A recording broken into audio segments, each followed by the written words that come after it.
Before I tell you this story, there's one thing you need to know. Sometimes you hear a sound inside your house, and if you answer it, you won't be the only one living there anymore. I learned that too late. This story is about the night I discovered that a house can listen to you. And the main question you must wait until the end for is, why did that unknown voice know my name? The answer is revealed exactly at the end of the story. Now, let's start from the beginning. My name is Oliver Hayes. I'm 32 years old. After separating from my wife, I had to move into an old house on the edge of the city. It wasn't big, but it had the one thing I thought I needed: silence. Or at least, I thought it was silent. From the outside, the house looked completely normal. A stone pathway, an old wooden door, two small windows facing the street. But the thing that bothered me wasn't the appearance, and not even the smell of damp inside. It was the small sign hanging behind the door. It read, "No sound in this house is without a reason." I thought it was some old joke. I took the sign down and tossed it into the storage room. I didn't know I should have taken it seriously. The first few nights passed normally, but on the fourth night, the first sign appeared at exactly 2:30 a.m. The moment I suddenly woke up, I heard a voice. Oliver. A soft voice, shaky, very close, not from upstairs, not from behind the wall, from inside my own bedroom. What kept me from freezing in pure terror was that the voice was not mine, but there was also no source for it. I turned the light on.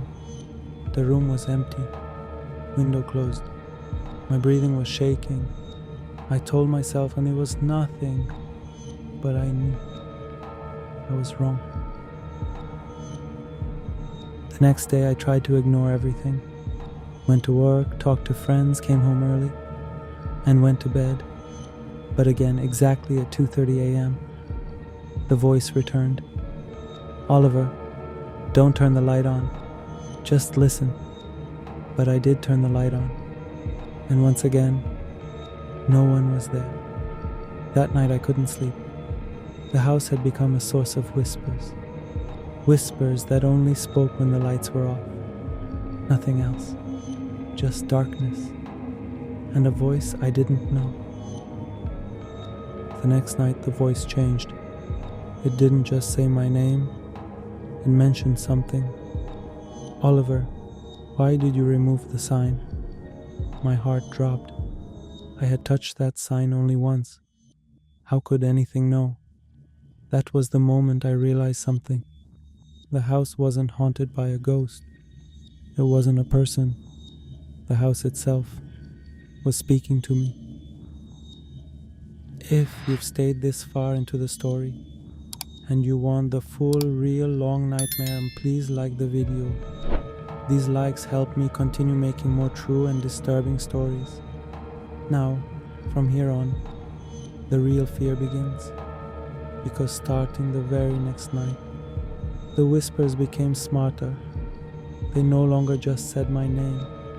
They repeated events from my day, as if the house had been watching me, every minute, every breath.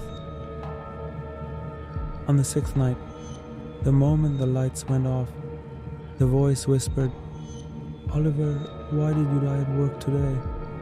I froze. How could it know that? I grabbed my phone, ready to call the police. But before I even dialed, the voice said, "No, they won't understand. Let me show you." The room light shut off by itself. The entire house fell into darkness. My breathing shook, but the calmness in the voice, that was the terrifying part. That night was the first time I truly felt heard. So when the lights went out, the voice spoke again.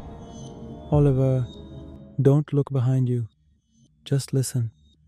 How can you not turn around when someone says that? But I didn't. I stayed still. and I listened.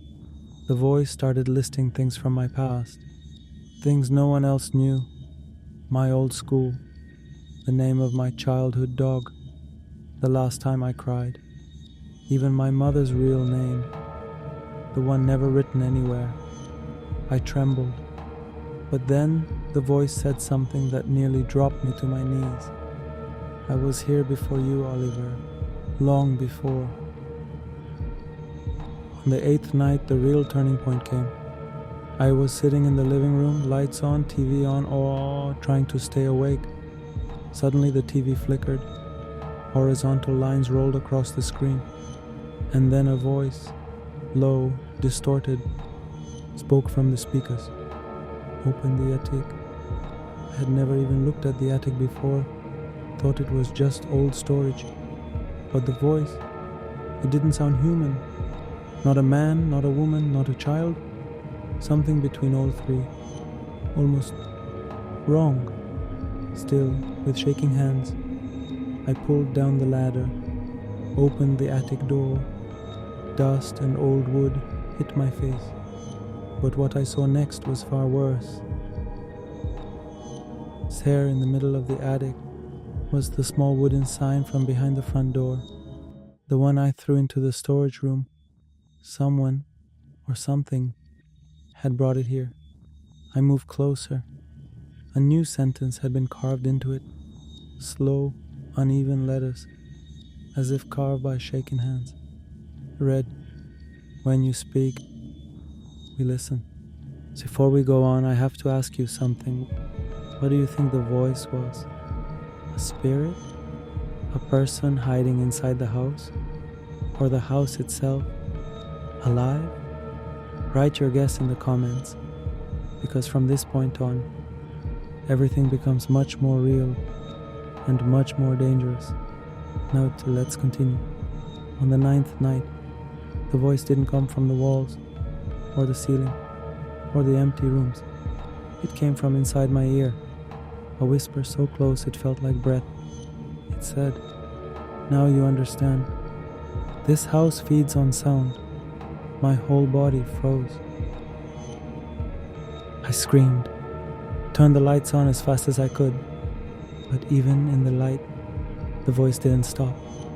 It laughed, a low, sharp laugh that came from everywhere and nowhere. Then it said, "When the lights go off, we wake up." I ran to the front door, ready to leave everything behind. But just as I touched the doorknob, the voice snapped, "Oliver, if you leave, we'll have to keep your voice." The house shook. Walls felt like they were breathing. I ran, left the house, left my things, left everything. I had to know who lived there before me. So I searched the records, old archives, property history, and that's when I finally found the truth. The house once belonged to a man named Oliver Haynes, almost the same name as mine, Oliver Hayes. He vanished 10 years ago, in the same bedroom, at the same hour, and his last words heard by the neighbors were, "If something calls my name, don't answer." When I read that, my whole body went cold. The house didn't just know my name. It had been waiting for someone with that name. Someone close enough to the original.